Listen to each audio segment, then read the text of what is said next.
Welcome back to Fox 5's On the Hill live this Sunday morning. So are we or are we not headed for a partial government shutdown? Congress now has until March 14th. It's only 12 days away to finalize a temporary funding bill. Republicans, they want to extend tax cuts and potentially cut Medicaid. Thomas Kahn joins us this morning. He's worked for Congress for over 30 years and was the longest-serving staff director for the House Budget Committee. He is now a professor over at American University. First of all, thank you for being with us. Thank you. It's a pleasure to have you here. It's an honor to be. So when people hear about these government shutdowns, it often seems like, you know, the sky is falling every time we talk about it. And some people's eyes roll when we say it because we warn of it and then it doesn't happen. How real is the possibility of it this time? It is very real. Republicans and Democrats in Congress have been negotiating and going back and forth about a dollar amount. Democrats would like to spend more, Republicans less. But they're actually pretty close to a number. The problem is that Democrats are concluding that no matter what level they agree at, and then the president signs it, the president will not spend that money.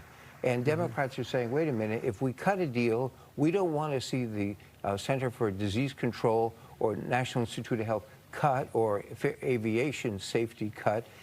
We want guardrails on it. It's kind of like if you and I if I bought a car from you, we agreed on a price, and then I said later, well, I'm not going to pay for it. Yeah. One of the dynamics that we're seeing on the Hill right now is that it is not just a traditional Democrat versus Republican split here. Yeah. There are divisions within the Republican Party itself right now that are complicating this. That's a great question. And that really goes to the second level of negotiations. And this is over the president's tax cuts, $4.5 trillion. About half of that goes to people over $500,000, as well as the Medicaid cuts that's gotten a lot of attention. $850 billion in Medicaid cuts. 70 million Americans depend on Medicaid. And your question is exactly right, because you have more conservative Republicans who want those cuts and even more cuts, whereas the more moderate Republicans are worried about political blowback in their districts. So they're going back and forth. Eventually, I'm sure they will reach a deal. But the negotiations are ongoing. They passed a general budget outline. When it'll end is just not clear. One of the things that Democrats have been talking about over the last couple of days are cuts to people's health care, things they depend on. How big of a piece could this be as far as maybe waving some Republicans off it if they have to face voters in 2 years? You know, it's a great question. And if these cuts were to go into effect, they could have very, very dramatic effects. You could see millions and millions of people losing their Medicaid coverage. That includes children, that includes elderly who are in nursing homes. So the impact would be great, especially in red states. Is it directly tied, though, to holding on to these tax cuts? If they cut Medicaid, is it to pay for the tax cuts? That's a great question, and the answer is yes. These tax cuts are $4.5 trillion.